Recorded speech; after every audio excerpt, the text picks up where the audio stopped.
So, our book has ended, and my story about how I headed to Singapore has ended too. In our last project, we tried to focus on the way how Singapore was developing.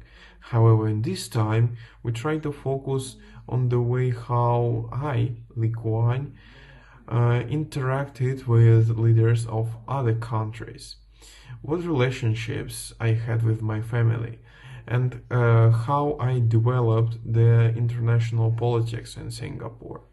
So, I would like to give a word to Alexei, which will tell you about how the foreign policy of Singapore was developing.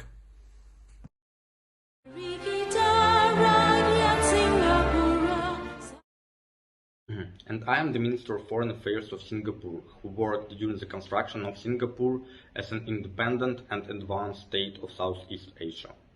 I want to start with how Lee Kuan Yew built relationships with the governments of other states, both with longtime partners of Britain and with those countries that were not friends of Singapore before. I would like to start with the fact that Lee Kuan Yew has always very carefully analyzed the personality of this or that president or prime minister of other state.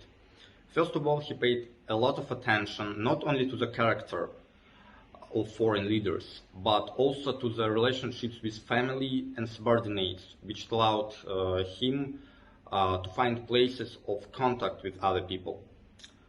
Moreover, he listened very attentively about the problems, and despite the fact that Singapore itself needed help during the period of building the state, he always tried to help other countries as well.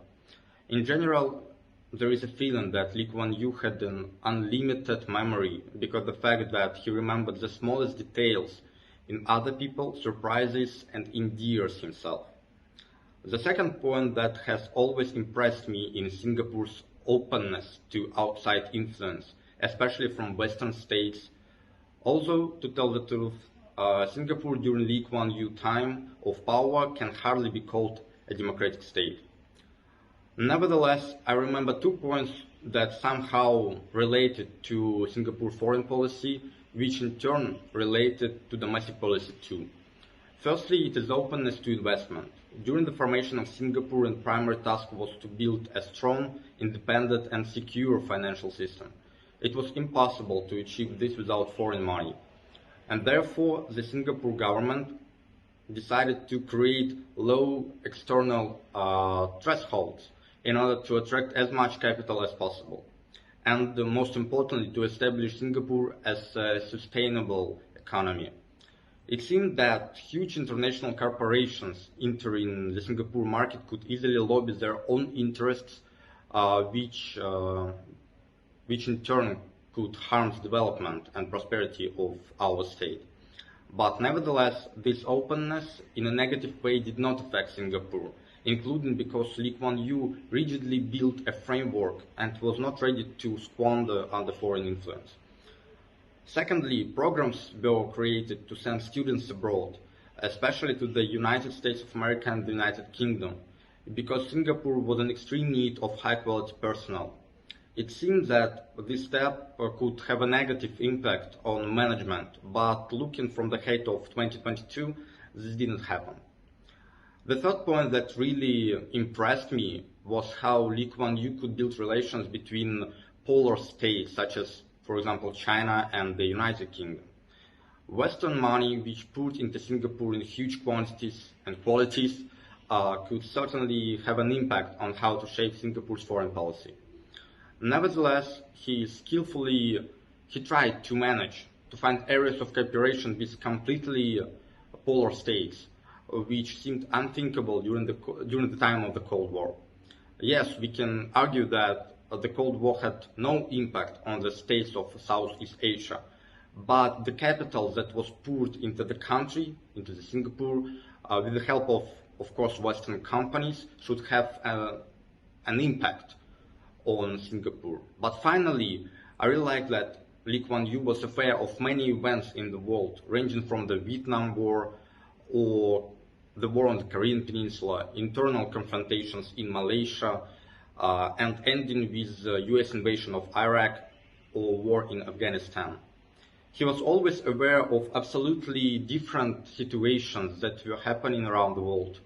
Moreover, he always tried to find possible consequences for this state. He analyzed everything that was happening in the world and sometimes even acted as a mediator for a settlement of a particular conflict. Lee Kuan Yew really became the person that Singapore needed in order to move away from the English governments. He was tuned to the West in a good understanding of this expression. And on the other hand, he rigidly and clearly set requirements that only had a positive impact on Singapore and consequently its prosperity. Probably the result that I wanted to tell you from the side of the Prime Minister of the Foreign Affairs. And now I will give my words to the next speaker. Thanks a lot. So, thank you, Alexei. It was interesting.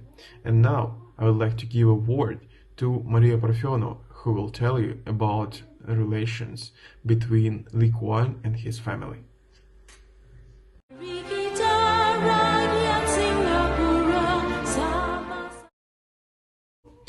On the communist ideology, I was impressed by the role of woman and how the woman can influence the man. Now I want to give a word to my wonderful wife, who will tell you about herself. Hello, I'm Kuan Yew. As my husband said, I exerted influence on him. I suggested him what was best to do, expressed doubts about the negotiations. Moreover, I have an excellent intuition and intelligence.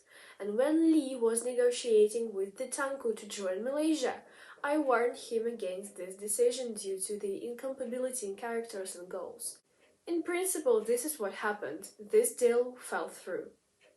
I'm grateful to Lee, and I know he feels the same to me for saving him a lot of time and tedious work by helping him to compose speeches and sort out documents. I'm also an excellent lawyer, and this allows me to be independent in my decisions. I remember my childhood and my abusive father. In order to prevent such a bad experience, I'm responsible for raising my own children and create comfortable, safe, and healthy environment for children's lives. All our children were educated in Chinese schools, were well versed in mathematics and natural sciences. It's important to note also that they did not enjoy the status of their father and other privileges.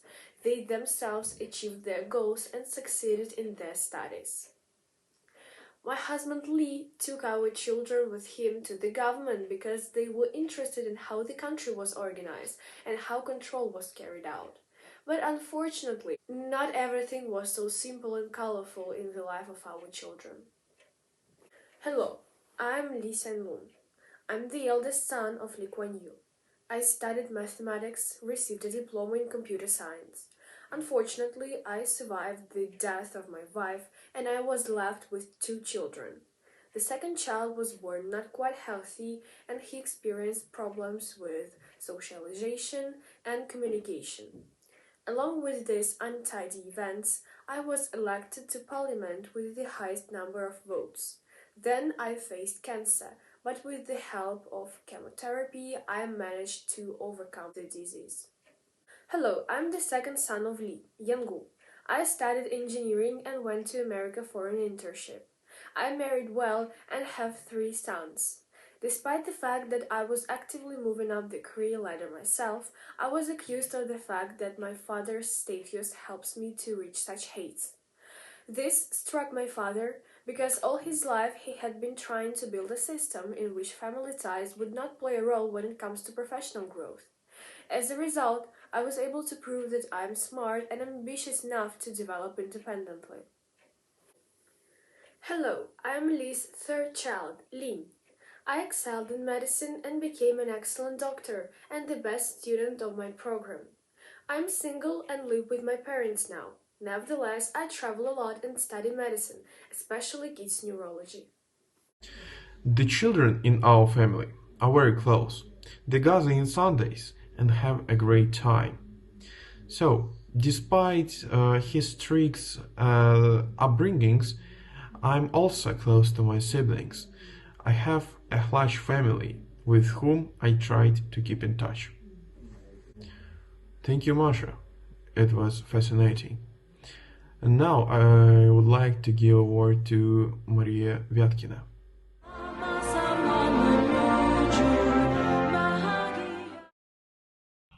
However, it was not just the political significance of Lee Kuan in the government and in Singapore at those times, but also he meant a lot for ordinary people. So let's have a close look at what ordinary citizens thought of him being in the government.